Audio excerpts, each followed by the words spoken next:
Have you ever wondered how much power and influence money can buy? Today we're going to be talking about a subject that might just shed some light on that question. Let me introduce you to Peter Nygard. My Canadian viewers might be well aware of who he is. My American brothers, on the other hand, you guys might not be as well versed on this individual. Up until a few years ago, Peter Nygard was mainly one of Canada's dark little secrets.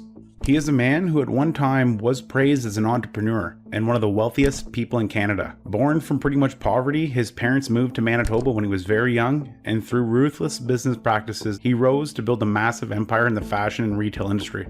At one time, he was considered the definition of a success story. But to others more intimate to him, he very well could be one of the most evilest men alive.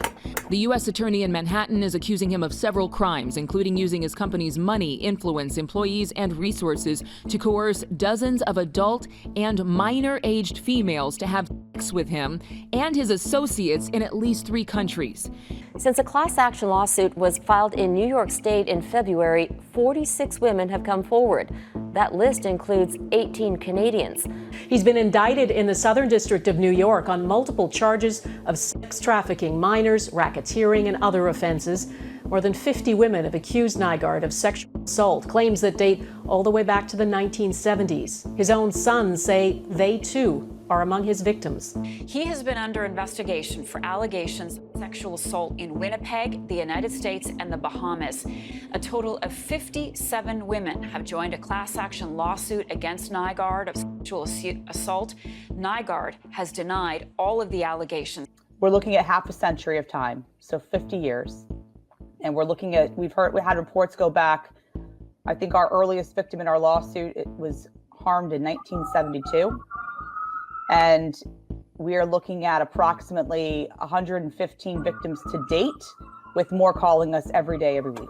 When I started this project, Peter was hiding out in Falcon Lake, one of his family homes located south of Winnipeg. At this current time, he is arrested in Canada, held in detention, and awaiting extradition to the US, where a massive federal investigation and civil lawsuit is raging, all focusing on him. This video is a bit of a departure from what we usually cover on this channel. Originally it was planned for my second channel. The topic matter is much more serious than anything we've covered here, and it's also still in the process of unfolding in real time. It hasn't seen its ultimate conclusion yet. Weekly, more shocking information is dropping. These are things I try to avoid when making content. It's almost a rule I go by. We're just here to laugh at some crazy shit and have some fun. Covering very serious real-life trending issues? Not so much. But after spending hundreds of hours falling down this rabbit hole, I've come to the conclusion that I'm going to have to break those rules today. We're not going to be diving into an obscure internet celebrity or an aspect of internet culture. This is bigger and much crazier, with potential for real-life repercussions. But alas, sometimes there's stories that just have to be told, and I find myself in a position to tell one today. The door to the depths of Nygard's deprivation has slowly been opening over the last few years, but the full extent of the situation has yet to come out yet. So because of the sheer amount of information and length of this project, I've decided to format this video in a slightly different manner. It will be broken up into chapters, so feel free to view this in segments if you choose. Think of this as like a dank Netflix. You don't have time to watch the whole thing? Watch it in parts. We'll put those timestamps to good use. I will be starting off by giving you a general overview of who Peter Nygard is and the near billion-dollar empire he created around himself, but underneath that, there are multiple moving parts with many different gears. Like a 20-year-long feud between millionaires that ultimately led to the near-complete corruption of a nation, and that's just the tip of the iceberg. To fully grasp this situation around Peter Nygard, we have to know more than just the general basis of who he is or what he's currently facing. We have to see his rise to power and the influence and corruption that bred from it and spilled into multiple countries with effects that are still being seen to today.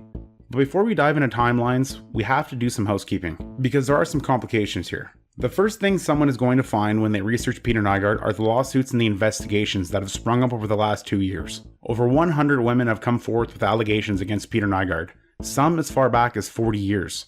Throughout this video, I'm going to refer to the claims levied against Peter as allegations, and we're only going to broadly talk about them when appropriate. We're not going to be spending a lot of time delving into the individual claims. I know that may sound stupid because that's a massive part of why we're even here, but in full disclosure, there are some complications here.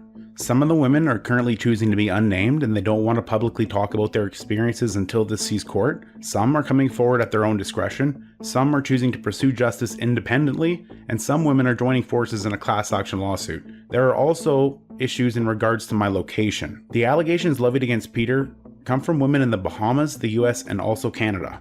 When these situations arise, I will elaborate as much as I legally can, but there are some aspects of this story that fall under the Canadian publication ban, meaning due to the age of some of the potential victims that are involved. Even with consent of the parties, there's stuff that I actually legally can't talk about because of my location. I know that may sound insane to my brothers in the South, which it is, but it's a very real and growing problem in Canada and also in the Bahamas. This is probably one of the reasons why this has gone unnoticed for so long. Luckily, as the story has been slowly burning behind the scenes, the people involved are periodically releasing information as the potential victims and their legal teams deem fit. A couple victims, in conjunction with their lawyers, have participated in a recent documentary series on Discovery Plus designed to share their story and bring awareness to this entire situation. Although I don't have any real faith in their executive producer, Mr. Hansen, and I also don't really care one bit about Discovery Plus and their overall quality of research, I do have to admit that in the grand scheme of things, any coverage around this event is a good thing. And if the lawyers and victims deem Hansen an appropriate avenue to spread awareness, who am I to throw shade at that? Because this is a situation that people do really need to be aware about.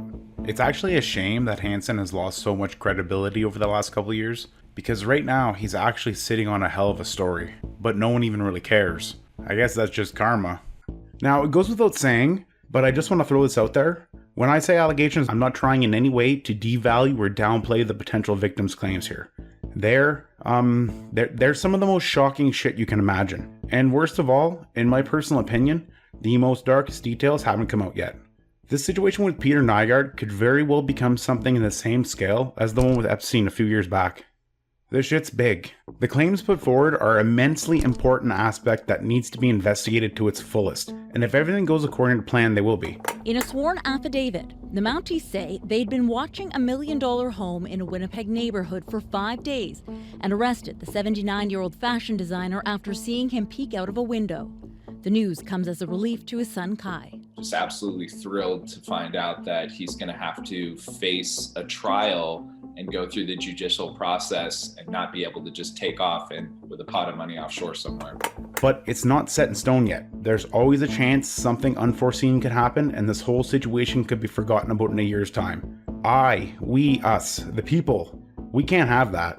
This is something people need to know about. They need to see the severity of the situation and they need to see how it developed. As I take you on this convoluted journey, you will better understand the complexity of the situation, but for now I just wanted to take a second to touch on that. My place is not necessarily to assign guilt here, even in such an obvious scenario. My place is more along the lines of showcasing how this horrendous situation even came into existence, and the eye-opening and overreaching implications around that. Because in my personal opinion, that part of the story is just as important in understanding the implications that'll come from this. Another aspect of this that I wanted to elaborate on is the past coverage of Nygard. There has been a small handful of video documentaries and exposés done on Peter. Two of the more prominent ones would be Fifth Estate and their ongoing coverage, and the recent expose led by Discovery Plus. Now, besides those and a few other smaller pieces that have sprung up recently, the majority of the media surrounding Nygard comes in the form of news articles. There's hundreds, probably thousands of online articles covering different aspects of Nygard's history. Some are decent, some are outright terrible, and others are straight and bought for propaganda. There have been numerous times over the last 10 years where journalists or media outlets have been outed for their credibility concerning Nygard, especially when it comes to his personal feuds. There's many instances where you'll have media outlets covering the exact same thing, but coming to completely different conclusions based on their personal bias. Not all of them should be disregarded though. Some journalists were working with current facts, or had their hands tied with publication bans. Sometimes the important fine details wouldn't come out till the situations escalated to the courts, and other news outlets that weren't bound by publication bans had to report on it. It's a strange situation because some of the events that happen in Canada can't fully be reported on by Canadians. Same for some of the situations in the Bahamas where the majority of this story takes place. So it's left up to foreign news agencies, mainly ones in the US, to piece together the story based off secondhand information. Just off the top of my head, I can think of 3 massive events that went completely underreported because of this. The reason why I'm bringing this up is because our coverage here is going to be different from anything else you're going to find on the internet. Now, I'm not trying to flex my research expertise or say others did a bad or lazy job researching this. I just wanted to clarify for anyone who wants to build off this that a lot of the past coverage might not have been privy to current information. There's also the added fact that up until recently, it straight up wasn't safe to target Nygard. He has a long and varied history of attacking any and all opposition. Numerous victims claimed that they were threatened, harassed, assaulted, had their property burned down. If ground level attacks didn't work, he found a way to drown you in courts. This also applied to not only journalists and investigators along with the victims. The rare times when Nygard did face the justice system, he managed to get out unscathed by settling out of court or allegedly intimidating witnesses to recant their statements. Real talk here. If I was a YouTuber and made this video 4 to 5 years ago, I'd be sued into fucking oblivion. You think I'm kidding? Peter locked a whole CBC investigative team in a defamation lawsuit for 10 years over a 44-minute expose that didn't even scrape the surface of what we're going to cover. Nygard has spent more money on legal teams and PR agencies than most of us will see in our entire life. He's launched his own counter-interference campaigns to disrupt investigations and discredit opposition. He's hired world-renowned detectives and even employed sections of organized crime. He's dined and partied with police, prosecutors, judges, actors, ex-politicians. At one time, I shit you not, Nygard had the Prime Minister of the Bahamas and multiple government agencies in the palm of his hand. Many young women underage, forcing them to have sex against their will. And this went on for a dozen years or more without the local authorities ever opening an investigation. How did he get away with this for so long, Greg? Well, the unfortunate answer is it was very easy because he had those politicians and law enforcement officials on his payroll. And perhaps more importantly, they would attend these parties where the sex trafficking was occurring. He would intentionally get leverage over the top officials by trafficking women to them, therefore making them complicit, therefore ensuring their silence. That's also how he was able to silence hundreds of his conspirators by basically saying, and the Department of Justice indictment confirms this, if I go down, you're going down with me. So in this story, there's countless moving gears, different groups of people with their own agendas, and numerous individual conflicts, all tied to Peter Nygard. But underneath all the chaos and confusion, there's a clear sequence of events that tie into nearly every aspect, and are linked directly to his chaotic reign in the Bahamas. And that would be Peter Nygard's personal feud with his old neighbor Louis Bacon. Every story has a conflict, a situation where the protagonist meets their antagonist. Batman has the Joker, Keemstar has Alex, Peter Nygard has Louis Bacon. The feud between these two men is, in of itself, one of the most craziest things I've ever read about. It is hard to even grasp at times, and it plays such an important role in Nygard's overall tale that the two can almost be looked at as one. You can't have a proper retelling of Nygard's legacy without talking about Louis Bacon. So who is he? In simplest terms, he was Peter's next door neighbor in the Bahamas for many years, but that doesn't even come close to serving him justice. One of the main points you'll hear about Peter is his wealth.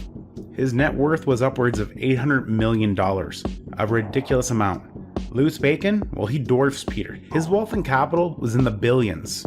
Think of the two most filthy rich, eccentric, stubborn men alive. Now imagine that they despise each other with every fiber of their being and have no problem sinking hundreds of millions into the destruction of each other.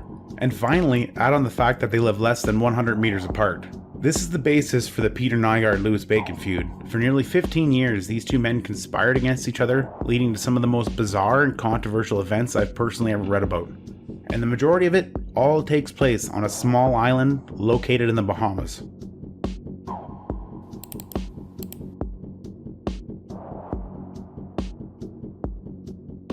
Peter Nygard first moved to the Bahamas in 1987.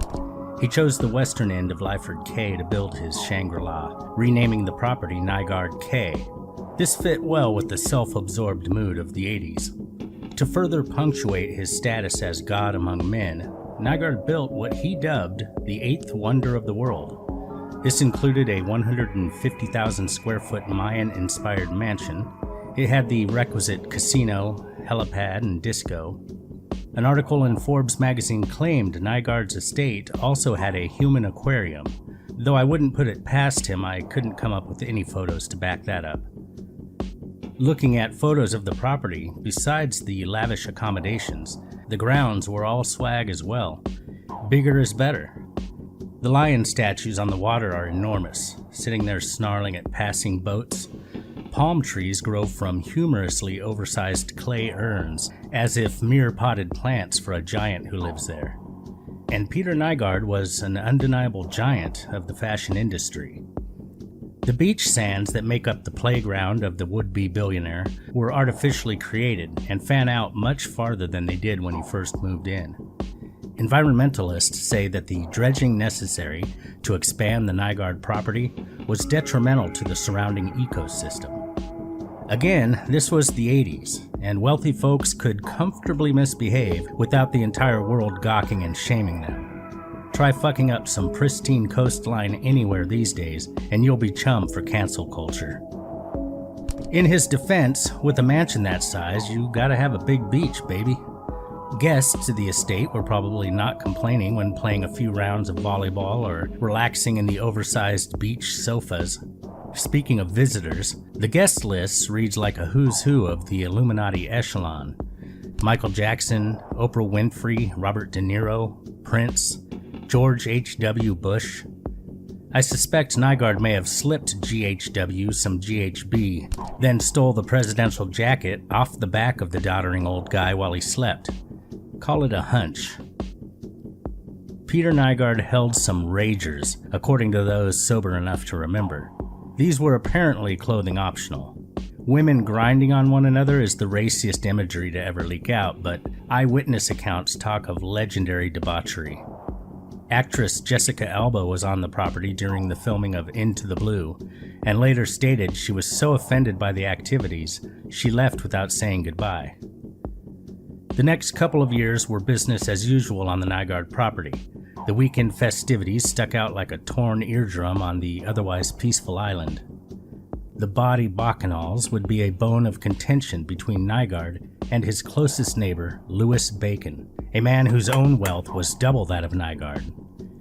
Peter Nygard claims he welcomed Bacon when his family first moved there, and, well, apparently the billionaire hedge fund manager and family man, Bacon, was not interested in partaking of the hedonistic celebrations held every week on Nygard Cay.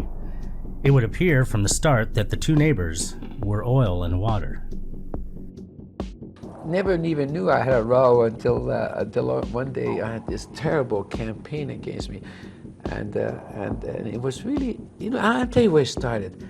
A long time ago, Louis Bacon and I were friends, and we were pretty good friends. You were friends? We were friends. He first came to Bahamas. I opened up the doors to him. I welcomed to Nygard Cay. I let him use the tennis courts and the volleyball courts and everything. I let his guests come and view it over there, and it was like a paradise for him. And then we had exchanged almost each other's keys, so my guest could stay at his place and his guest would stay at my place. Now, you would never believe that. And his key guy, Dan Tuckfield, was his point man. He was property manager. And he was also welcome to come and go. Trouble with him was that he was ended up being a drug addict and an alcohol. And he would come at nighttime, drunk as anything, and he'd be out there making all kinds of noises, or then secretly hiding away. It became a peeping Tom. We have all glass places, and also we got these stranger water in there. And then he just got very abusive with some of the very big celebrity stars that I didn't want to say who they were. They were so upset, And he got very physical with them sexually. And we had to ban him. And man, did we build an enemy out of him. And you see Nygard Cay, you see barbed wire, razor wire all the way, separating me from Louis Bacon. It's just only one reason, it's not to let Dan Tuckfield or anybody else come on his property at night. So we were trying to get security from my next door neighbor. Unfortunately, he dragged, I think, his boss Louis back into the picture, you see. And then all of a sudden we had these very secretive campaigns that are occurring, they tried to cut me out of there. Now, it is safe to assume that there's a clear bias from Nygard when he's explaining these events. But what he does says makes sense. Nygard bought the Cay in the late 80s, and Bacon moved next door sometime in the mid-90s. So there were a few years when they were civil with each other. Unlike Peter, Louis hasn't been very open about his feud with Peter. I personally have found very little, if anything, about him even addressing Nygard at any level. There are a couple articles, but the majority of things that are written focus on the events, or focus on Peter, who's the opposite, very outspoken. Bacon seems to be disinterested in the media circus aspect of this, where Nygard himself has fully embraced it.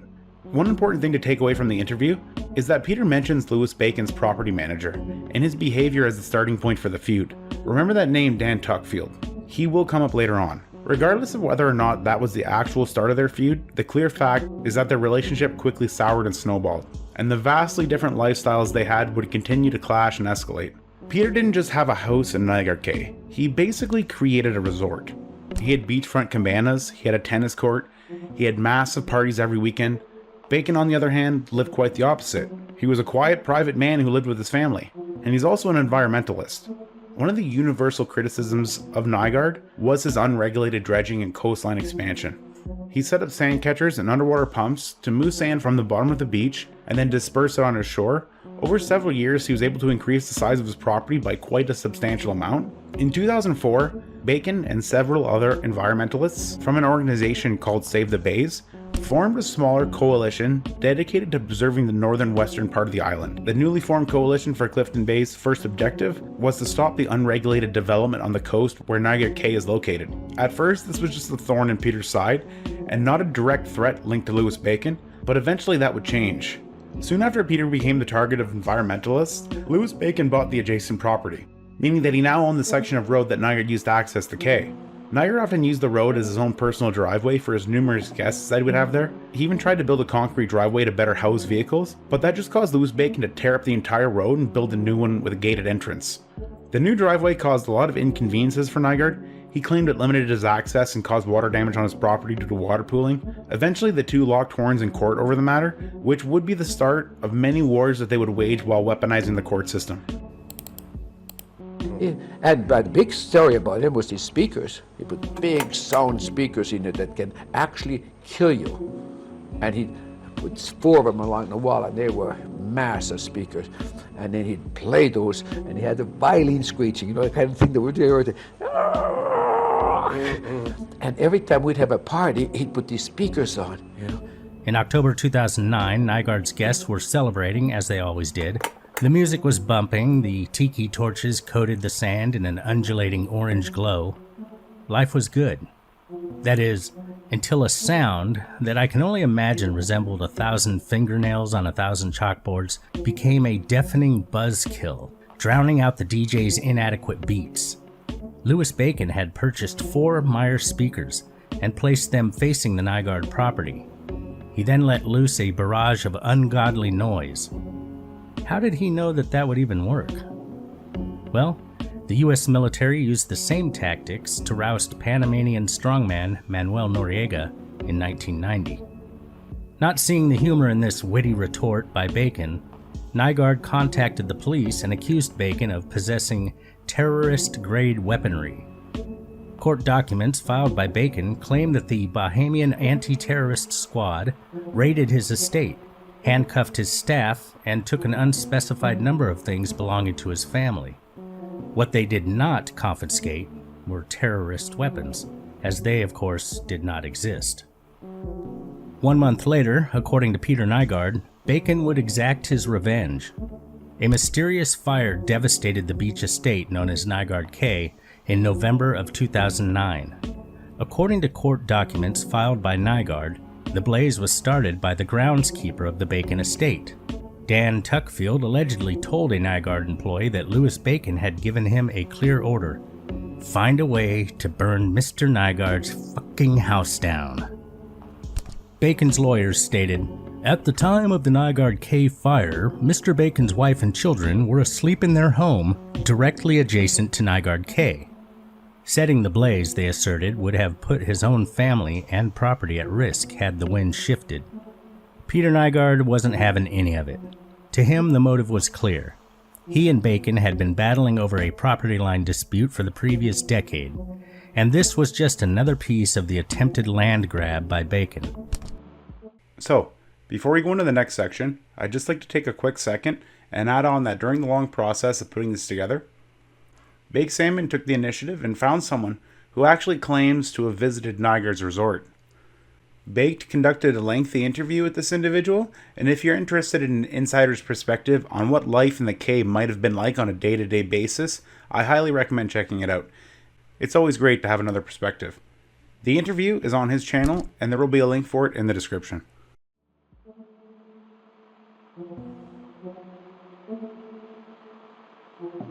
2009 and 2010 are interesting years in Nygard's history.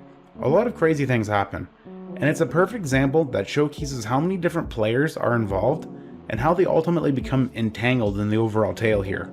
At the same time that Nygard K was nearly destroyed, Peter was notified of another problem that presented itself. CBC, the Canadian broadcast company, started production on an expose targeting Nygard, titled Larger Than Life. Fifth Estate is pretty much the Canadian version of Dateline. The CBC doc itself had segments which featured interviews from a number of people who personally knew Nygard or worked for him to some degree, a local businessman and friend of him, a former deputy prime minister, a few past employees, two of which were the Mays. They were a married couple that used to live in Florida. They were hired by Peter in 2003 to work at Nygard K as live-in caretakers. One of the main points of contention for the couple was their work visas. They said they were under the impression that they were going to get them and all the documentation at the conclusion of their 3-month probationary period. They only lasted 2 months until they resigned over working conditions and claimed they weren't paid for their last 8 days of work. They also never got their work permits either. They ended up taking Peter to civil court, which in turn just caused Peter to file suit against them for alleging the misappropriation of confidential material. Peter and the Mays ended up settling out of court in 2007, and they just went their separate ways, until the Mays appeared in the CBC doc. The documentary in question is a surprisingly convoluted situation all in itself, but not the way you may first think. The more damning information presented in the doc is without a doubt concerning, but not the focal point here. The focal point is how Nygard dealt with the documentary in return, which may sound weird, but let me explain. First off, this documentary falls under a Canadian publication ban because some of the information obtained in it and how it was acquired. In September 2019, when Nygard's empire started to crumble due to the enormous amount of evidence and women coming forward with accusations, one of Nygard's lawyers managed to convince a judge to stop a publication ban on some of the past evidence that could ultimately influence viewers, and this documentary was one of those things. So I can't show you clips from it, I can't link you to it, but I can elaborate on why the courts may have made that decision. And luckily that's where the real interesting stuff comes in. So before this documentary was even aired in April 2010, Nygard was informed about it. In late 2009, just after the fire, Nygard had filed a lawsuit against CBC to try to stop the airing, which failed, and then once it aired a few months later, he filed a separate defamation suit.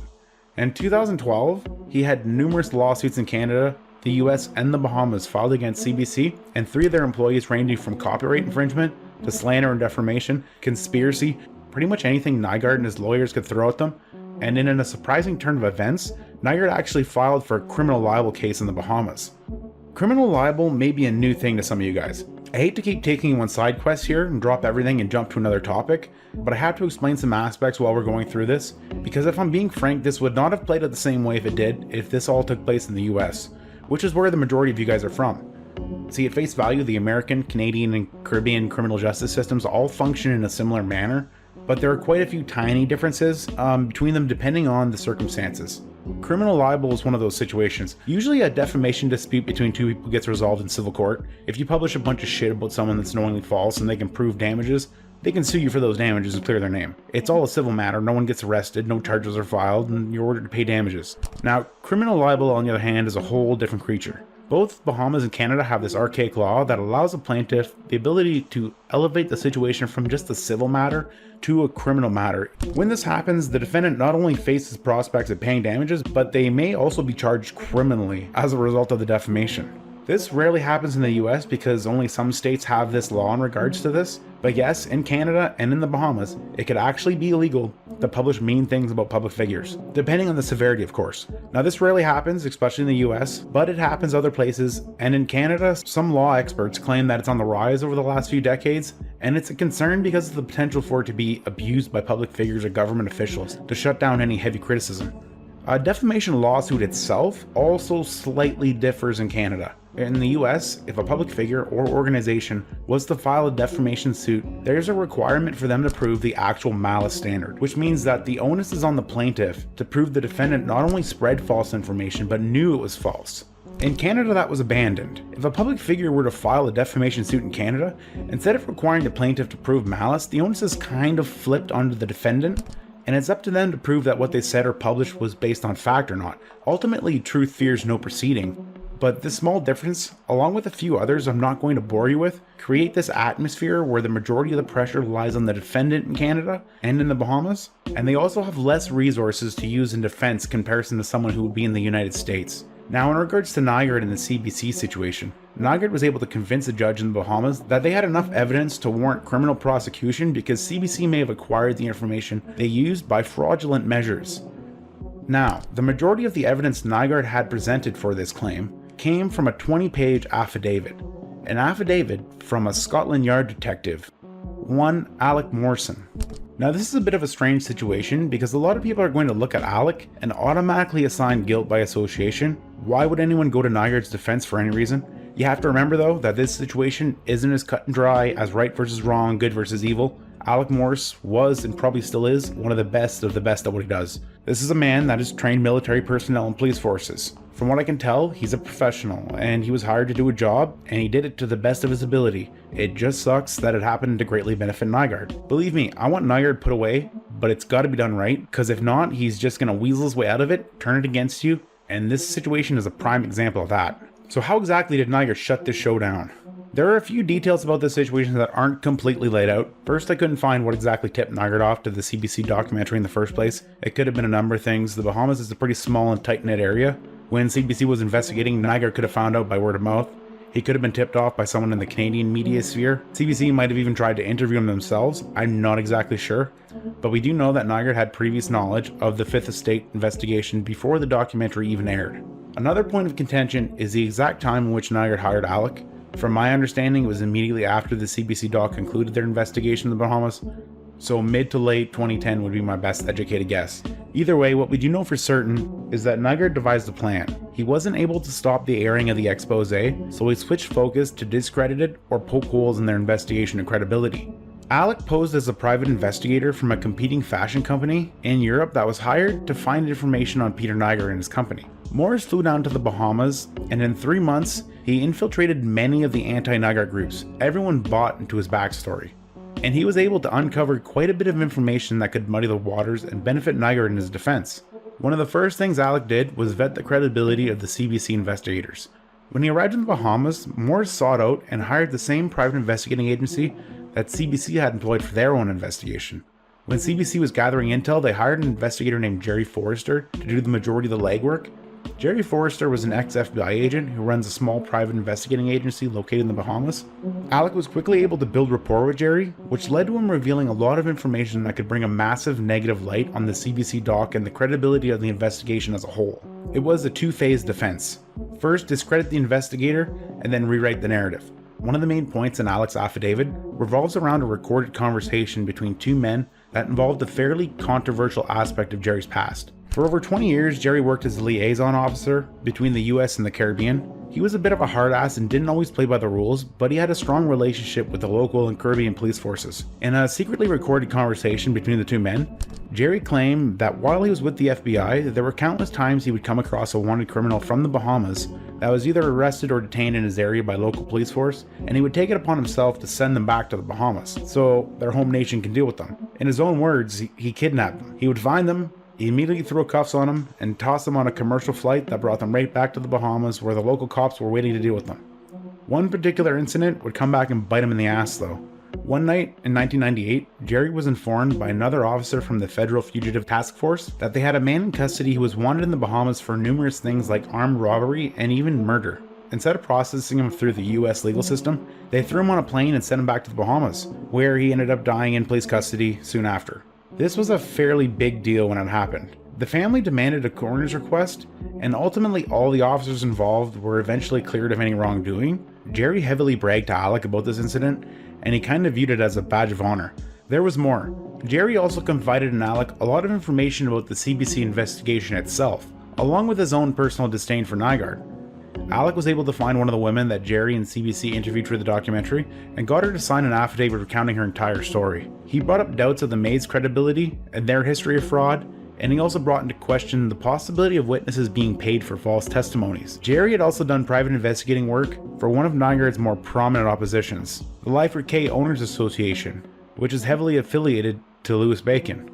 Alec took all this information and concluded that there was a clear possibility that Louis Bacon colluded with the CBC investigative team to pressure former employees to breach their contractual agreements and falsely defame Nygard, all in an attempt to push him out of the Bahamas. This was the basis for Nygard's criminal libel suit he launched afterwards, some of which wouldn't get concluded until 2020, 10 years later. But CBC weren't his only targets either. He also attacked Louis Bacon in an attempt to cast doubt and imply collusion by capitalizing on a tragedy that happened at the Bacon's residence in early 2010, around the same time all of this was starting to take off.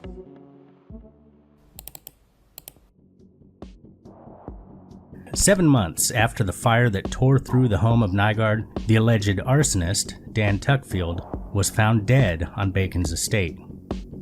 The narrative coming from the Nygard camp was that Dan Tuckfield's nude body was found in the pool. Now, Dan Tuckfield had been a lifeguard, and thus a very strong swimmer. On top of that, Dan had been the survivor of a plane crash in shark-filled waters years earlier. He swam to shore and got help, saving the lives of others floating with the wreckage. It was inconceivable that he would drown, according to Nygard. Tuckfield had, in fact, been a strong swimmer. The story about him swimming miles to shore after being in a plane crash is true. The police report, however, states that the body was found in the jacuzzi. This, frankly, does not conjure the same dramatic imagery as a body floating face down in the pool. Nygard would further claim that the actions of police were highly suspicious, insinuating that they were being paid off by Bacon. The death itself did not get reported in the papers until 2 weeks later. At that time, it was revealed that the body had been found on May 2nd, the autopsy took place on May 3rd, then the body was cremated on the 4th and flown out of the country by Tuckfield's daughter that same day. In Nygard's mind, this appeared to be a cover-up. His claim was that Dan Tuckfield had been killed to shut him up, as he was the one Bacon had ordered to burn down the Nygard estate. The Assistant Commissioner of the Royal Bahamas Police Force refuted this conspiracy. The investigation, he said, did not find anything suspicious about the death. The autopsy performed the next day listed the cause of death as coronary artery disease, which corresponded with a known heart condition of Dan's. Dan's body was cremated at the request of his daughter, who traveled to the island to get her father's remains and bring them back to Fort Lauderdale, Florida. The distance between the two places is only 187 miles. By plane, it would only be 1.5 hours round trip. Although Peter Nygard would love to show that there was a conspiracy, the facts do not bear this out. Even though the fire on Nygard Cay was investigated and found to have been started by a small electrical fire and not arson, and Dan's death was also ruled as natural causes with no evidence of foul play, it still doesn't take away from the fact that these are a pretty strange, coincidental series of events. Fire at Nygard Cay, the CBC investigation, the death of Dan, were all within 7 months of each other. Add on the fact that Peter and Louis have a history of property disputes, it's well within the realm of possibility that Alec may have saw a possible connection here, and even collusion between Peter's opposition. The death of Dan Tuckfield was an unfortunate tragedy, and to me this was a well thought out plan on Nygard's end to discredit all of his main opposition at once and even poison the well farther by capitalizing on Dan's death. And it more or less worked because of Alec's compelling testimony, defense, and the sloppy nature of the CBC investigation.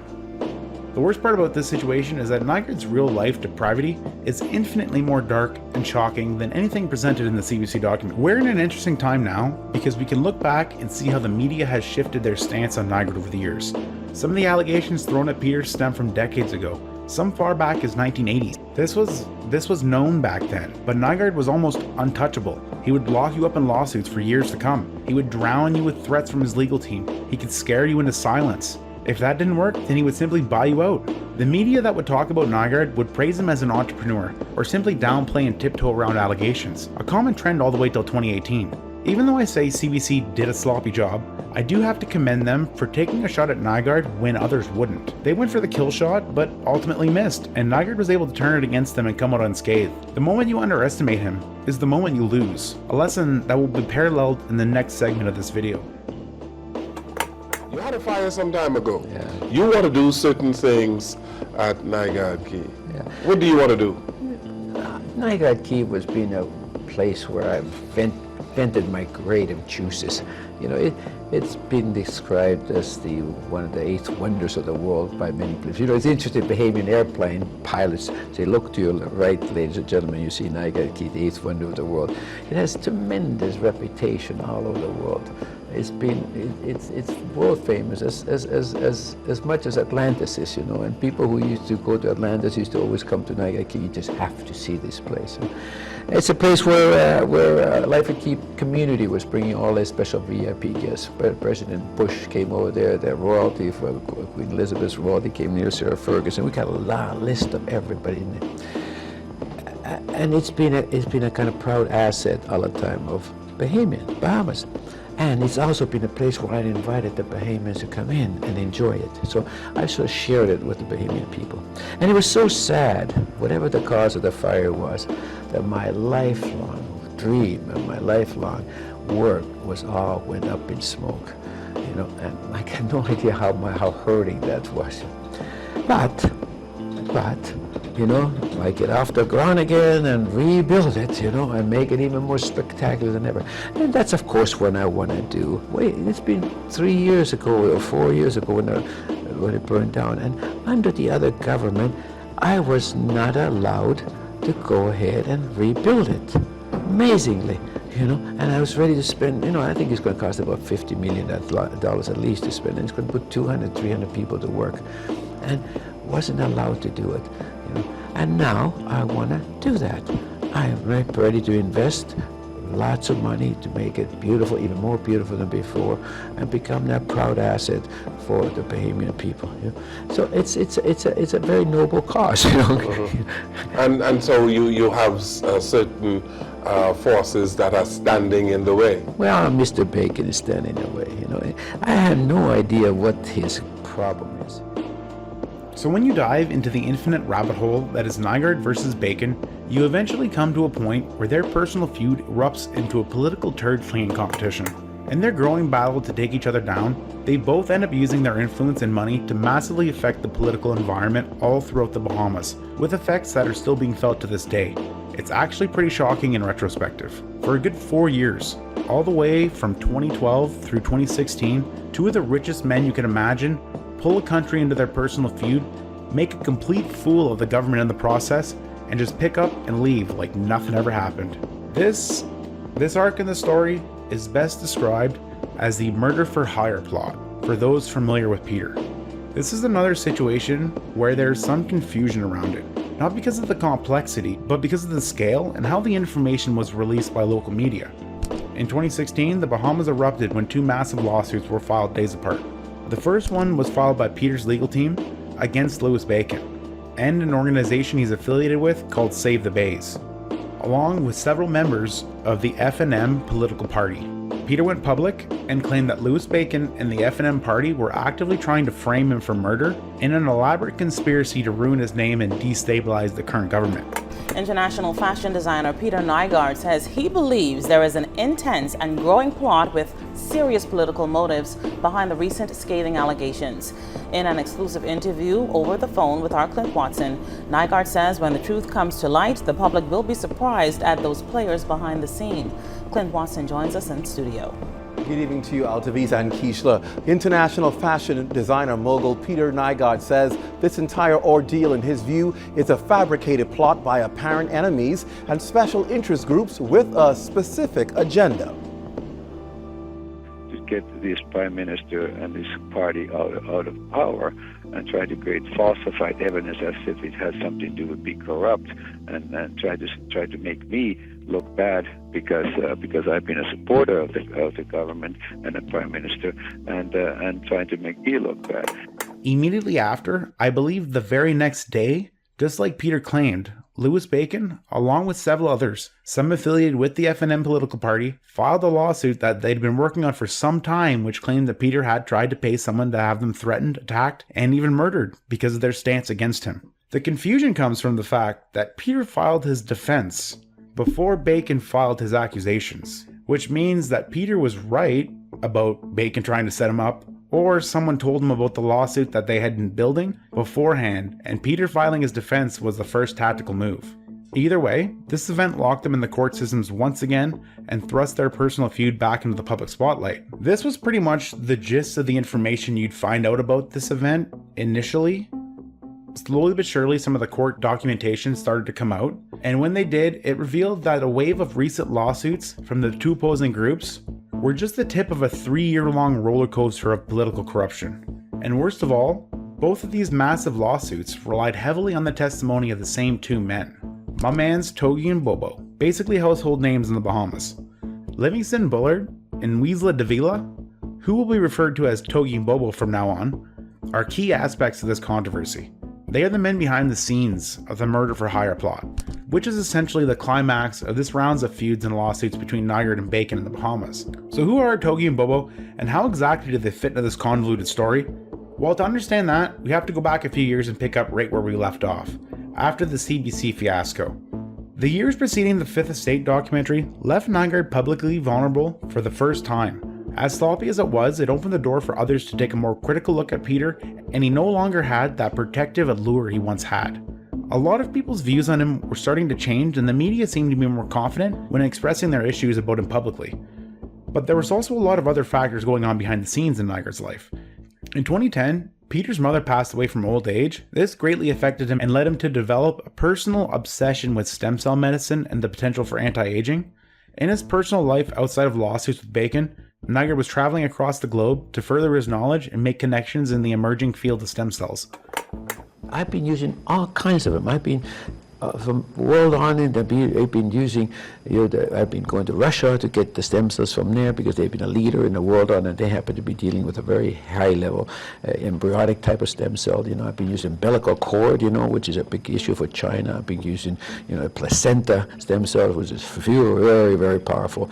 I've been using the stem cell cord blood, to do for my brain and my own, taking out of my own, and then taking it, out and then storing and putting in what you call SVF back in, which is sort of super cells, and then storing my mesenchymal stem cells, which is sort of one of your most powerful stem cells you have, and then going back for therapy 4 times a year and expanding those. See, the issue is being that we don't have enough stem cells, and what we now have found in the world is that we can take them out, expand them from 100 million to 1 billion and put them back in and keep restoring our stem cells, even our own, but even more importantly, new young ones, So this whole world of stem cells is so explosive. And I made a point all the way back from there. And I'll tell you when I made the point. When I saw my mom dying on me, and I loved her so very much, and I had lots of money, and I spent so much money trying to keep her alive. If I would have got hold of the stem cell information a year earlier, she probably still would be alive because it would have saved her life. And I just lost her. And I looked in the mirror and I said, listen, you're next. We're not going to be talking about this aspect of Nygard at this time because, well, the reason will become clear later on, but it is immensely important to know that Peter's pursuit of experimental regenerative medicine was a huge influence in the events that led to his contributions to the PLP party in 2012. His growing obsession after his mother's passing led him to pursue a more hands-on approach in the field and possibly build his own stem cell research facility located in the Bahamas. This actually became a legitimate plan of Peter's after his mother's passing. A few things were holding him back though. First off, the Bahamas didn't have legislation for any kind of stem cell research at the time, and second, he wasn't allowed to rebuild or renovate on his property. The 2012 elections was Peter's way to alleviate some of those mounting issues. See, Nygard has some experience in this area. In the 1990s, Nygard had given the PLP government $45,000 to help with issues regarding his property expansion and shore development. Pretty much, I'll give you $45,000 to pretend you're not seeing anything. This time though, his contributions were quite a bit more. Over $5 million. He was the single greatest contributor to Perry Christie and the PLP party during the 2012 elections. And to many surprise, Perry Christie won and took office. It's hard to say 100% how impactful Nygard was, but he publicly claimed sole responsibility for the win, even flashing a copy of the check to the media when asked. Once this information became publicly known, it drew a lot of concern from different anti-Nygard groups that slowly had been popping up over the last 10 years, and a few more high-profile individuals went public with their opinions. But what was done, and Nygard's plan was more or less set in motion. Immediately after the election, Nygard convinced the government to submit a bill regulating the research and development of stem cell medicine and new potential treatments, all under the guise of medical tourism that would benefit the local economy. He also started the process to acquire permits he needed to rebuild and expand on Crown land. But see, things, even for the filthy rich, are never as easy as they seem. After the election in 2013, the organization Save the Bays stepped into the ring once again. Now, I've mentioned Save the Bays a few times. They are an environmental organization that kind of accidentally came into existence in the late 90s after the government attempted to convert a massive amount of the natural ecosystem on New Providence Island into a huge residential complex and golf course. A group of about 100 or so local property owners, government officials, environmentalists, and residents all came together and fought to reclassify the coastline as an official heritage site, limiting most development.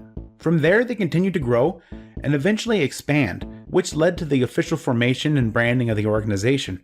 By 2013, they had challenged over a dozen developmental projects and successfully won 6 through the courts. As they grew, they branched out with smaller sister organizations to deal with individual environmental issues that would come up. One of those was called the Coalition to Protect Clifton Bay. Part of their focus was on the unregulated development going on in the northwest section of the island, primarily Nygard Cay, and Peter's continued dredging and beach expansion. Now, in full disclosure, it would come out years later that Louis Bacon was heavily affiliated and even a massive founder of Save the Bays. This wasn't really publicly known to everyone at the time. I'm personally inclined to believe that Nygard knew. He has connections all over the world, and the Bahamas is a small, tight-knit country where word travels fast on the islands. Another reason I think Nygard knew was that Save the Bays chairman during the time was also a man named Fred Smith. Fred Smith is two things. He's one of the people in the Bahamas that has been openly vocal about his disdain for Nygard, and he's also one of Lewis's personal lawyers. This man, Mr. Peter Nygard, who is asking the government to give him $35 million worth of Crown land. You all know how much land is worth in Lyford Key? None of us can buy in Lyford Key. $35 million worth of Crown land he has now applied for permits to get. When every government since the last 16 years, and I have every letter, has repeatedly written to him and said, tear down all your structures, what you've built is illegal, you're not getting any permits. But this man has the audacity to say this to Mr. Perry Christie when he was Minister of Trade, Agriculture, and Industries. Obviously, quote, let me have to quote this is beautiful. And this man has the audacity to write this. Obviously, this world is based on one hand helping the other.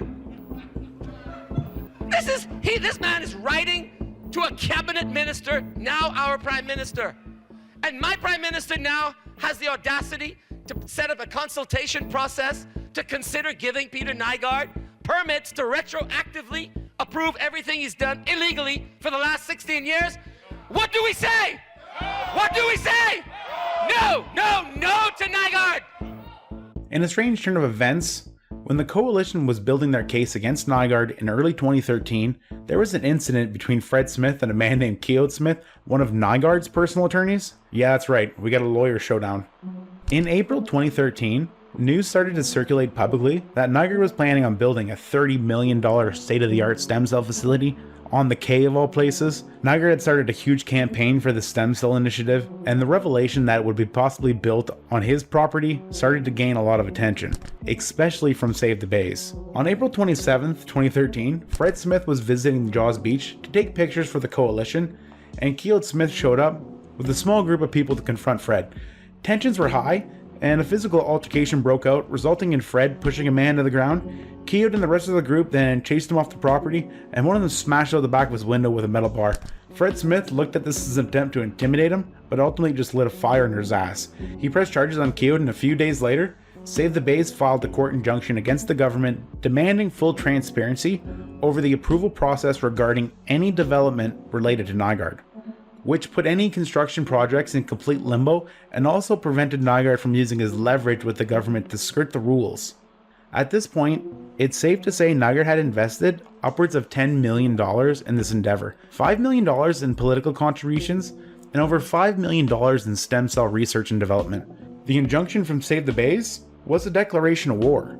Now, there is no concrete proof that all of this was a mastermind plan by Louis Bacon. We do have to accept the fact that there's a lot of indications that he did have heavy influence in the events though. He is tightly connected to Save the Bay's organization, and he has his own extensive history with property disputes around Nygard K. I personally see the connection, and it also appears that Peter did also, because a couple weeks after the event with Fred and Keogh, a video starts circulating the internet, uploaded to various throwaway YouTube channels, along with several websites that parroted the information, some still available to this day. At a time when many Americans were losing their 401ks, prosecutors say was leaking secret corporate information to a hedge fund tycoon so that tycoon's fund wouldn't suffer the same fate. It was in a perfect position to do that inside the boardrooms of some of the country's biggest corporations. The result, prosecutors say, was that the hedge fund made millions while ordinary Americans got soaked.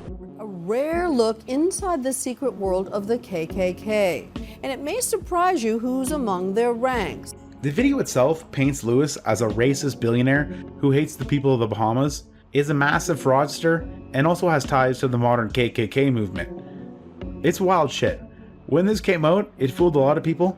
Rest assured, it is completely fake. The video was one aspect of a smear campaign Peter started to run against Lewis and Save the Bays.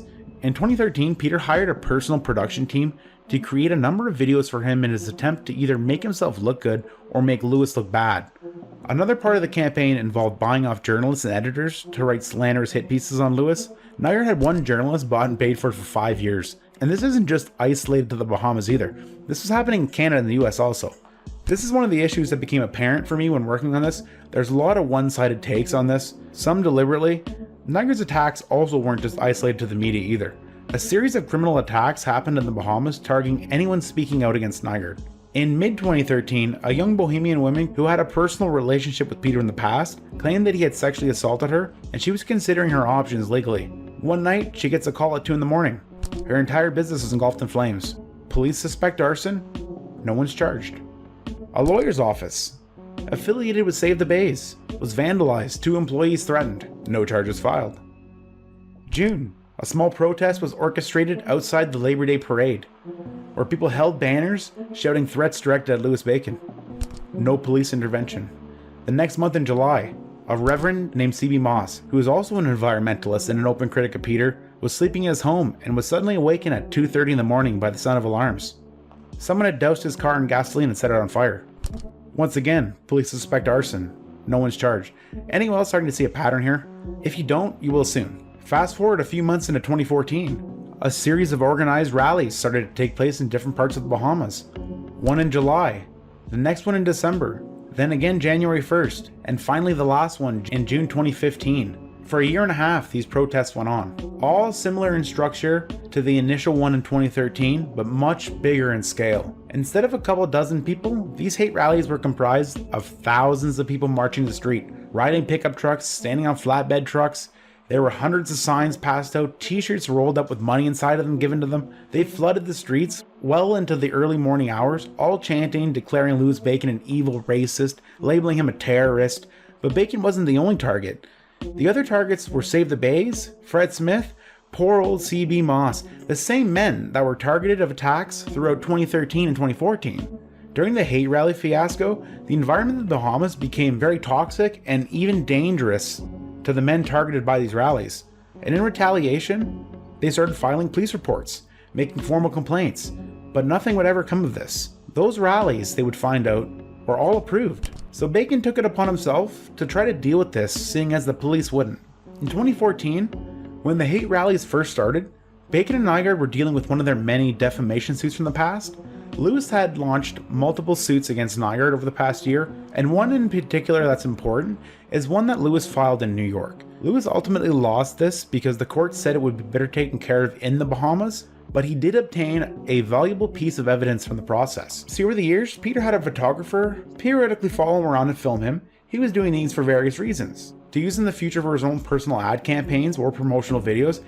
Basically, he was around for any digital production or filming that Peter might need. During the process of the defamation suit, Lewis had found out that this man was ordered by Peter to create the infamous Louis Bacon is a racist video. And surprisingly enough, Peter's videographer had secretly recorded him discussing this incident while watching the video. A rare look inside the secret world of the KKK. and it may surprise you who's among their ranks. I would like to take a minute to thank them for what they do bravely every day in fulfilling their mission. My eyes have seen the glory of the trampling at the zoo. You like the food? Oh, good.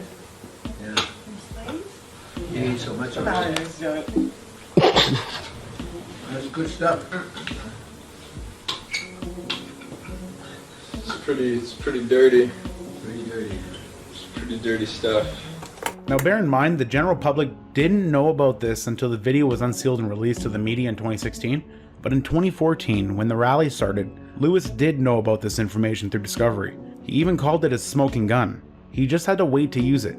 As the protests continued through 2014 and 2015, seeing the connection between the racist video and the theme of the hate rallies, Bacon had concluded that they are most likely part of the same smear campaign. And seeing as the police wouldn't do anything, he hired a legal team and an ex-FBI security consultant to dig into Nygard himself to see if he can find any information about these rallies. This resulted in them finding out who applied for the permits. Toggie and Bobo. Where do I even start? So, Toggie and Bobo are best described as mid-level gangsters. They don't mind getting their hands dirty, but it's gotta be for the right price. They got pretend businesses to run and shit like that. Well, kind of pretend. See, Toggie, he owned a small printing business where he could produce custom t-shirts, posters, banners. He actually had done work for the PLP party in their campaign. They're the rally guys. You want a rally done? You need t-shirts and posters? These humble gangsters from the Bahamas, they'll do it for you. In February 2015, Bacon's private investigating team tracked down Toggie and Bobo. They got in contact with them through a mutual acquaintance and were able to arrange a meeting with the two men. They met twice.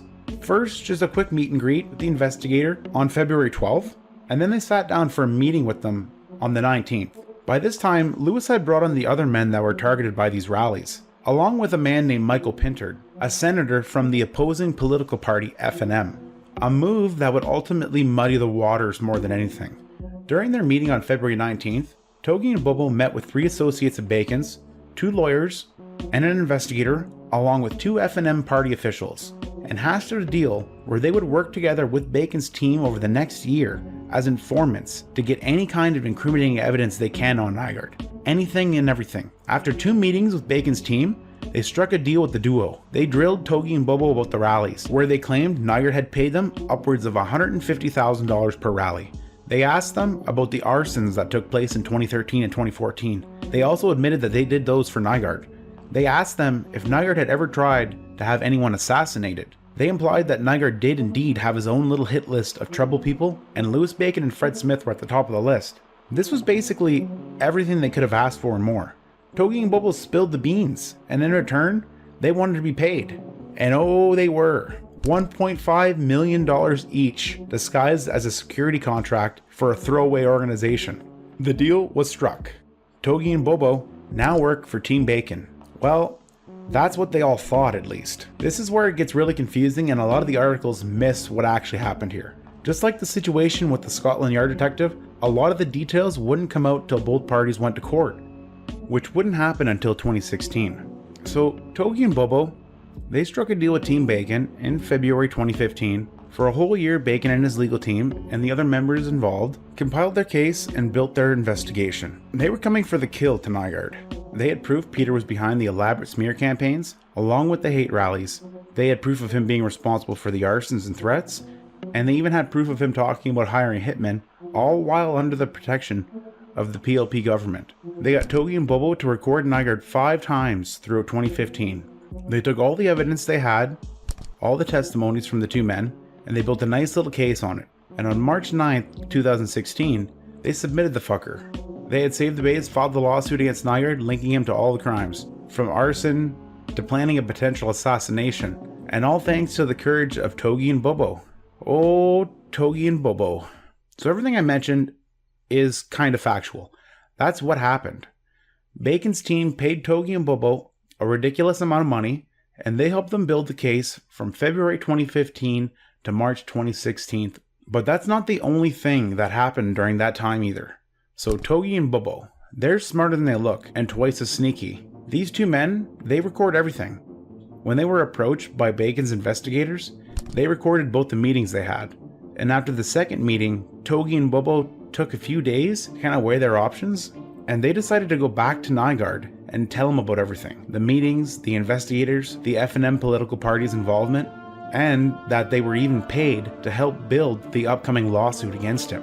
5 weeks into Bacon's year-long investigation, Nygard already had Toggie and Bobo talking to his own lawyers, preparing a defense against the case that would come out. A case that wasn't even built at that time.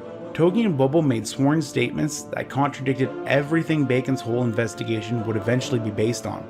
They signed affidavits claiming that they were being paid to make up incriminating evidence and that any other statements they made prior were just lies. They also gave Nygard's legal team the hidden recordings of them meeting with Bacon's investigators and the F&M officials. Nygard had all this ready to go several months before Bacon and his team even knew. They had no clue Toggie and Bobo were pulling a double agent. The whole time they were secretly recording Nygard for Bacon, Nygard knew about it. These conversations right here, you might as well look at them as being staged. Maybe not necessarily staged, but Nygard without a doubt knew that at that time he was being recorded, and he knew what Toggie and Bobo were going to use them for. They took place after Toggie and Bobo had talked to him and his lawyers, but Bacon's side didn't know about that. Only Peter's side knew this, and they sat back and waited months and let Bacon continue his investigation with the impression that they had two inside men feeding them information, when in fact the information was controlled by Peter. Peter himself denies this. He publicly claimed Toggie and Bobo tried to extort money off him, and he didn't want anything to do with them because they're bad criminals, but then he contradicts himself in his official defense. Regardless, this all came to a head March 9th, 2016, the day that Bacon's side finally pulled the trigger and filed in the Supreme Court. And when they did, it was nothing short of a complete flop, and it even backfired. See, hours before their suit was filed, Nygard's legal team had the perfect defense set up and already ready to go. They made statements to the local media along with Toggie and Bobo, and together they all claimed that Bacon and Save the Bays, along with key members of the F&M political party, were planning on setting Peter up with a bunch of fake evidence from known criminals. And those criminals were also being paid to lie about everything. F&M was also involved, and they all planned on building this fake case to ultimately destabilize the government. A little dramatic, if you ask me. Once the media got a hold of this, it became a huge issue and a completely confusing one at that. You had Bacon and Save the Bays accusing Peter Nygard of trying to have them whacked, and you also have Nygard saying that they were trying to set him up. And the two people at the center of this conspiracy are being paid by both sides and have done work for both political parties throwing shade at each other. March 17th is the day this hit Parliament. Young men known to be criminals, one Bobo and Toggie, from Baintown. From Baintown, Mr. Speaker, get millions of dollars from this particular set of individuals, Mr. Speaker. They ain't in the country today. They're not in the country today. No, they're not in Turks and Caicos. Mr. Speaker, they are flown out right now, as we speak. They're in the Dominican Republic, right now. They're in the Dominican Republic. They're in the Dominican Republic. They were flown out of this country, Mr. Speaker, and they're in the Dominican Republic. As a Bahamian, Mr. Speaker, I want Toggie and Bobo to come back home. I'm concerned for their safety, Mr. Speaker. I want them back home. And I know the persons who are involved in this listening to me, Mr. Speaker. I want them back home without one scratch. Not one. Not one scratch. They were eventually arrested, but they were only held for a few days before they were let go. Rumor has it right now that Toggie and Bobo are chilling on some random palm beach somewhere in the Caribbean, smoking bags of weed and rolling around the millions they made off scamming both sides. Realistically, they were the only ones who gained from this situation. Everyone else spent a lot of money and just kinda ended up looking bad. It brought to the spotlight the fact that these two men were able to bend the system and weaponize politics against each other, which does nothing but add to the corruption that's already there to begin with. The political figures involved in this looked absolutely terrible, because both parties were in fact working with Toggie and Bobo to some degree, and then in turn they used that ammunition against each other. Besides dealing with the lawsuits, they had another small controversy kick up during the hearing that added another layer of complexity to all this. The case of the stolen emails.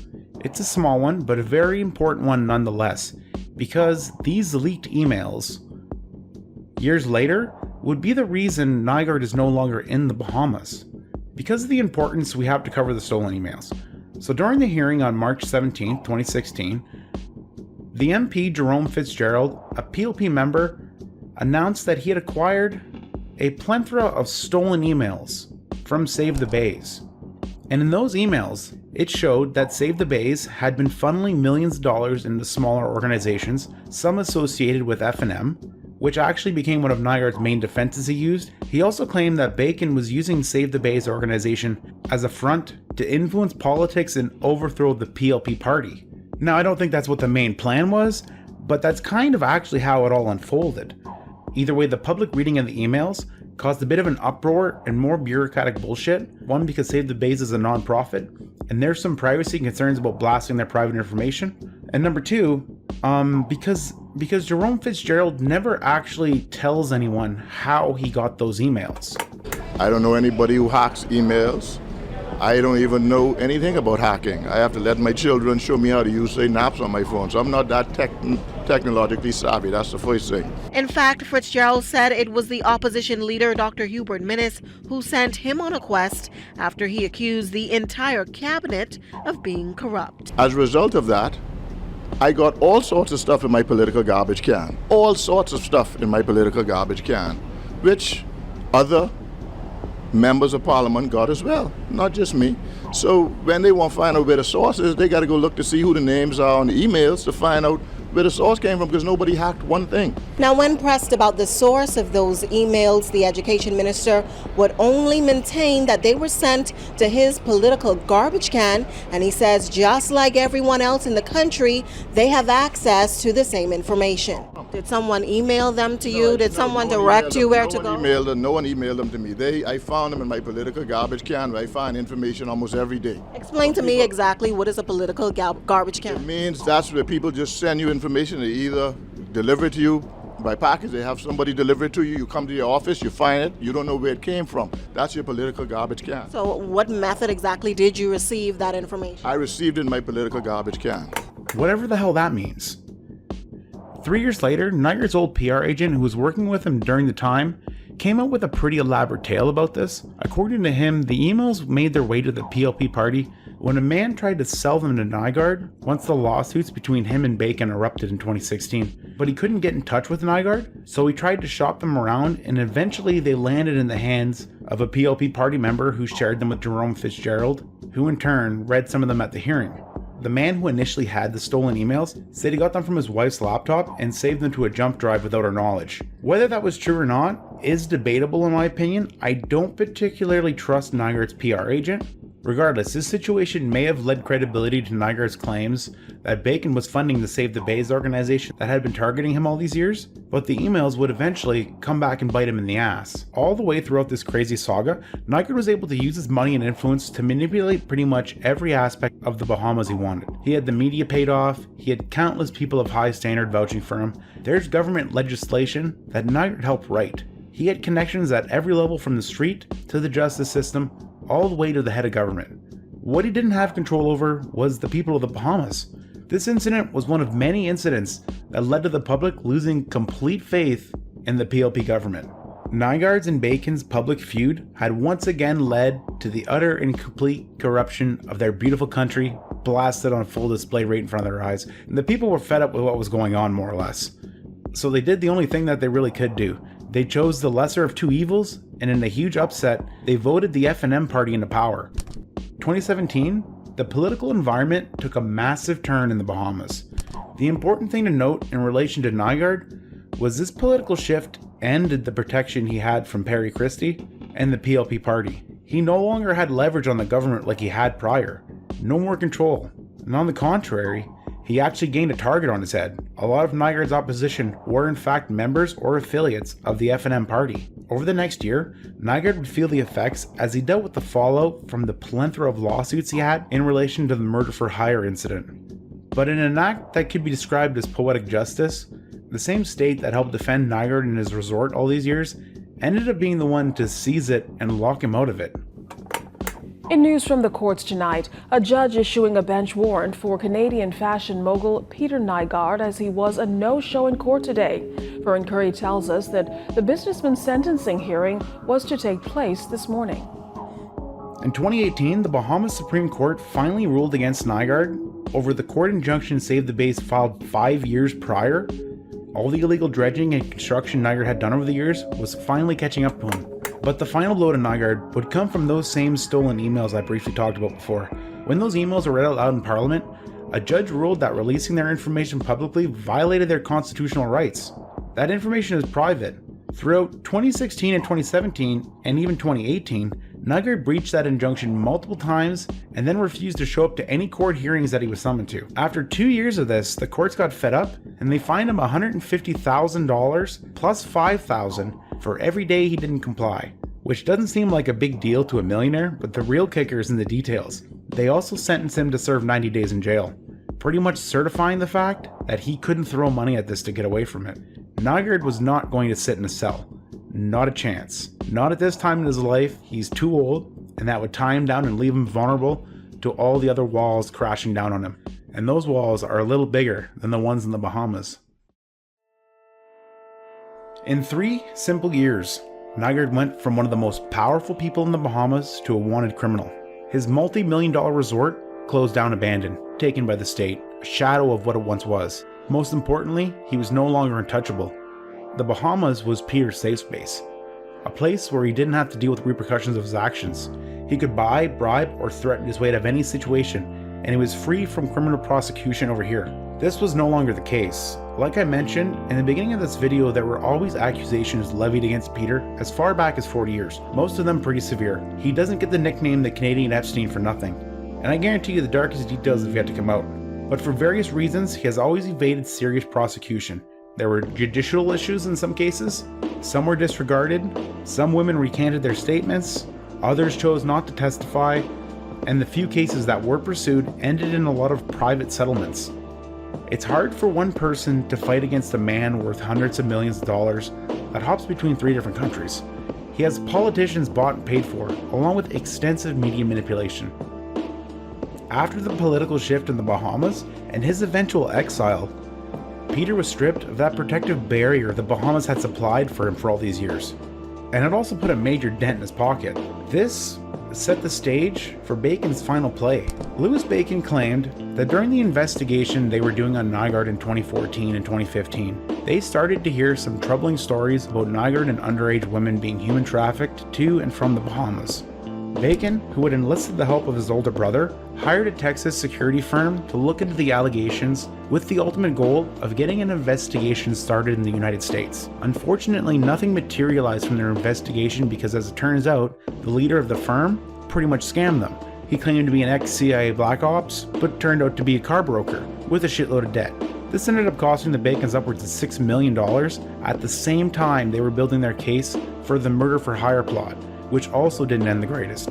The Bacons are resilient though, so they sat back, they dealt with the media circus, and they regrouped. In late 2017, early 2018, the Bacons had hired a new team of lawyers and investigators located in both the Bahamas and the United States and really started taking things seriously. This time was different than previous attempts though. The timing was finally perfect. Opinion of Nygard was swaying, the Bahamas government had taken his resort and no longer supplied him with protection. In Nygard's attempt to push Bacon out of the Bahamas, it was him who ultimately ended up getting exiled. Not only did this allow the Bacons to run their investigation uninterrupted, but it also isolated Nygard to the States and Canada. He could no longer hide out in the Caribbean. A little over a year from his exile in the Bahamas, the lawsuits would finally start hitting the American courts. February 13th, 2020, 10 women had come forth and filed a lawsuit against Nygard. Once this was made public, it caused an avalanche of victims and witnesses, currently numbered over 100, all with similar and horrifying claims to come forward. Stories of being drugged and assaulted, used as tools to gain leverage over high-status individuals, threatened in silence, with no ability to fight back. 2 weeks after the lawsuits came out, the 25th of February, the FBI raided Nygard's New York headquarters and his home in California. Unfortunately, this didn't lead to an arrest because Nygard had already left the States and went back to Manitoba, Canada. He also started damage control by having his employees scrub hard drives, delete files, destroy records from their remaining active offices. But it was too little too late at this point. Even Canada wasn't really a safe place for Nygard now. Isolated to his Winnipeg head office in his family house in Falcon Bay, he had nowhere left to run. One by one, his remaining assets were slowly being taken from him while he was simultaneously trying to liquidate everything that he had left and gather his remaining resources he had. 3 weeks after the FBI raid the Canadian courts ordered Nygard to pay $25 million worth of loans back to various financial institutions in the States. One of these institutes he owed money to filed a receivership against 9 of his companies, claiming that they had been acting in bad faith, and Nygard had no intention of ever paying them back. So they decided to go for his companies instead. The courts gave Nygard 7 days to comply and pay the loan back. Last March, when this was going on, Nygard still had a large number of retail stores in operation all throughout North America and upwards of 1,500 active employees, but he had to lay off the majority of them because of the corona outbreak. During those 7 days, it became pretty apparent that Nygard was going to lose control of his remaining businesses, and the employees he had left were essentially left in limbo. So a handful of them grabbed the company credit cards and went on a bit of a spending spree. 2 Nygard executives and 5 employees racked up $180,000 worth of charges the week before the receivership kicked in. This was found when forensic accountants were going through Nygard's business accounts during the months following the receivership. At this point, Nygard was left with nothing. He lost his Toronto headquarters, his Winnipeg headquarters, all the warehouses, his companies were stripped from him, and he was left isolated in his family vacation house in Falcon Lake. He owes countless millions to firms and institutes that are just waiting to tear his whole legacy apart to get what they're owed. He's a wanted man in the Bahamas, and a massive federal investigation in the States was slowly starting to bleed into Canada. He was essentially on his last legs. Even his own family started to turn on him. An interesting situation has been unfolding over the last few months. Besides the federal investigation that sparked from the Bacons, there's also been another smaller investigation going on behind the scenes. One of Nygard's sons has come into the spotlight, Kai Bickle, formerly Bickle Nygard. Kai took it upon himself to not only aid the Bacons in their federal investigation by seeking out potential victims and supplying the authorities with information, but he's also hopping in the ring himself against his father to help bring exposure to the situation. Kai himself has come forth over the last few months as an advocate for his 2 younger brothers, who claim that their father Nygard had paid a woman to seduce them when they were young teens. Both incidents happened at Nygard K, and weirdly enough is with the same woman. Kai went into some detail about this on a podcast called Live to Walk Again. He talked about a number of things, the dynamic he had with his father growing up, the struggles he went through while bringing attention to all this, and what ultimately changed his view towards his father. This was in May 2019, and I was in Venice. I was living in Venice Beach at the time, in my own place, with some roommates, some cool friends, and I knew he was in town, and just saw my brother was with me. And we're like, yeah, let's see about popping over for dinner. You know, let's pop over, let's see the old man. We both didn't really like going to dinner. He just like the same routine of whatever. Yeah, he shows videos and like I don't know, it's all whatever. It just wasn't really our thing, you know. But he's our dad, right? So we wanted to just go see him. So I'm sitting at dinner, and he's got his girlfriend, one of his old girlfriends. She's living in my old apartment that I used to stay in, and she's got her daughter with her, and her daughter's like 8. Okay, beautiful kid. Okay. And he's got the daughter sitting right next to him at dinner, which is like his like girlfriend chair. Yeah. Of like how he's like trying to usually that's his, and he's a creature of routine. Yeah. Right. So I'm already just kind of like, this is weird, and right? He ain't like the papa. Do you know well, what I mean? He's kind of trying to act like the papa. Okay. You know. Which you were probably like, that's weird too. Well, it just was just weird. It was all okay. Weird. She's got the mom next to her, so that's good. But so I'm watching them at dinner. I'm like eating dinner. And I'm watching, right? Other people are all having. There's 20 other people there. And I've heard this thing of like, oh, you should have known, or when did you decide to stop looking away? And like, you don't know like what you're talking about. Like, I'm the guy he doesn't want around because I am looking. Yeah. And I'm the wrong motherfucker to like, which is why he do some shit. Yeah, like I'm not that dude, right? Yeah. So I'm paying attention, and there's like 20 people, and they're not. Okay, and I'm noticing things. I'm noticing that he's whispering, like going and like telling her little secrets at dinner, right? Like putting his hand like close to her ear and going over, right? Yeah. Okay, like what, you know? So anyway, there's this dinner ends, and there's this transition between poker. Or like dinner to poker, where they like everyone gets up and like they shuffle around some seats and they create a little poker table, and the people that want to play cards and whatever. So everyone gets up, but I'm still watching him with her, right? So her chair gets pushed back where he brings her over around to him, she was on his right side. He brings her around over to his left side. Like he's holding her. Kind of like with his arm around her waist, you know? And then I'm like watching, and I see like his elbow like change and start like moving, as if it looked to me, I couldn't see it, but it looked like his hand was like on her upper thigh or like and like rubbing. That's what it looked like to me. And as soon as but I couldn't see it, I couldn't tell. But your mind's already lying. But I was going locked to the in. worst place I was anyway. locked into thinking like, wait a second, wait, what, right? And then I immediately got this huge adrenaline rush. Oh, dude, I bet. And I and you know me, like like in those moments, like I'm not gonna back down. And so I go to the mom. I go, get her away from him. He's feeling her up, like get her. Yes. I said, get her away from him right now, like blah blah blah blah. And she's like, oh, what, really? And I'm like, yes. And she goes, takes her away. And so I walk around over to him, and he stands up, and he kind of looks at me, and he doesn't know that I just think I saw that, you know. And he starts to like think in his mind what he wants to tell me, like I don't know, he's gonna say like, oh, we should, some stupid business thing or something, right?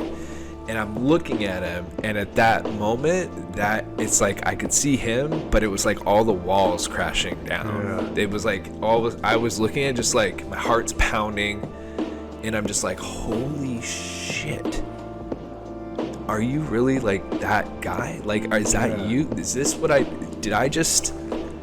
you're this? And I realized that, yeah, he's probably trying to groom that girl if he hasn't already. And he's got no boundaries, and I've heard rumors of him in the past, but in some ways you're like, just like we said, oh well, blah blah blah blah blah, a little vindication. It's hard to prove people do things. Yeah. Right. And so at that moment, then all those other things popping up, but that was the moment where I just thought, holy shit, like this is this that was like a mortal blow. And then other things started to probably replay over. Huh? But what I did was, my brother, I said I left. I didn't stay any longer, and I went with my brother. I'm walking out of the house, and I told him, I was just like, I think our dad is just a sick like F-U-C-K, like this is what I think happened just now. And him and I were just like, oh my god. And I was getting ready to plan a party for my brother's birthday, and I just went in. The house is all shuffling, everybody needs me to be on point, like doing all this stuff, and I was just lied up in the fetal position in the room in the dark, and I couldn't get up. And it was just this like deep realization for me, and I'm just saying to myself, like, my dad's a monster. Part of the massive problem with Nygard was the influence he was able to get with money. He pretty much, in a sense, bought the government. It's almost hard to grasp. This isn't like paying off a police chief or bribing a judge or prosecutor. Peanuts for Nygard. He went for the president of the fucking country. When they say the Bahamas was his playground, they weren't kidding. I don't care what good Perry Christie has done, the man should not be in a position of power. Actually, I think he should be locked up and charged for crimes against the people. Realistically, all the government officials that turned a blind eye to Nygard or were complacent should be held accountable for their actions. And speaking of accountability, that kind of brings us to Louis Bacon. Louis Bacon essentially did the same thing as Nygard. He used his influence and wealth in the same vein as Nygard. Set aside morality and intention for a moment and think about it. These two foreigners pulled an entire country into their personal pissing match, bred corruption at every level from the street to the government, resulting in the country losing complete faith in their establishment, and then they both just up and left. I'm actually highly conflicted with this, because essentially, both Louis Bacon and Nygard are part and responsible for the political chaos that went on during this time. But then again, I can't help but wonder, what would have happened if Bacon wasn't there? What would the Bahamas be like if Peter was left unmatched, unthreatened? If it wasn't for Save the Bays and Bacon, Nygard would have been left unchallenged. Many point to the fact that Bacon's relentless pursuit of Nygard has done nothing but muddy the waters and skew the perspective, and in a way they're right, it did do that somewhat, but it very well might have been the only way. It's the age-old question, does the means justify the ends? A question with no real definitive answer as of yet. Did Bacon add to the corruption? Without a doubt. But his actions were also pivotal in bringing a lot of Nygard's victims together and supplying them with resources in a safe environment to seek justice. Justice that they rightfully deserve and may not have been able to get otherwise. He brought them together. He supplied them with legal aid. He spread awareness of the crimes that went on. Now, I'm not saying Bacon didn't benefit from all this. I'm not saying he didn't have his own agenda. Hell, maybe he looked at these women and this horrible shit they went through as ammunition. What I'm saying is, does that really matter what Bacon's intentions were in the grand scheme of things? This is the complicated nature of the situation. The feud between these two men has more or less become the center point or climax in the history of Nygard. It reveals how far two men will go to destroy each other. It reveals how easily money can corrupt media and even government. It reveals how difficult it is for victims to obtain justice against the elite. There are countless things you can take away from this, but for as much as their feud has revealed and brought to light, it has also overshadowed and distracted. What if I told you, through all this craziness, there's actually more to Nygard's tale? See, if you leave right now and never look back, you'll be leaving with essentially all the available information we could find. I tried to give you both sides, and I even threw in my own opinion. I went as deep as I could to try and get this whole story here and show you the relevant facts that led to the development of the situation. All of this stuff was out there, I just had to go through it and put it together, from Nygard's rise in the Bahamas to his arrest in Canada, along with how that gigantic feud with Luth Bacon ties into the events that have unfolded. And well, during the process, I found something else, by complete accident. Something that went on behind the scenes during Nygard and Bacon's feud in the Bahamas. Something best described as a massive medical scandal involving a large number of people in very high positions of power, positions that have allowed them to effectively cover this up. It is a glimpse into the world without Bacon, a world where Nygard is unchallenged. So grab your hats, grab your shovels. Next time you see me, we're taking this deeper than ever before, because ultimately, there's one last chapter of the story that hasn't been told yet. Greg Gutzler, one of the aspects of this case that's particularly disturbing is that Nygard, according to witnesses and evidence gathered, would actually seek out underage women to impregnate, have them get abortions, have the stem cells harvested from the fetuses, and then inject those stem cells, have them injected into himself as a sort of fountain of youth procedure. It's shocking on every level, and it speaks to the kind of human being that we're dealing with here. It does. To amplify upon that point, we have heard from several witnesses a few things. One is that he was going to bequeath all of his money to himself on the premise that he would either clone himself or live forever. And we also have multiple witnesses that have confirmed exactly what you said, where they were asked to get pregnant by him, have an abortion, so he could harvest the stem cells and inject them. In fact, it's in a memoir written by one of his chief co-conspirators where she says that's exactly what happened. And she is one of his most loyal accomplices. So there's a degree of credibility there that she says something like that about her co-conspirator, Peter Nygard.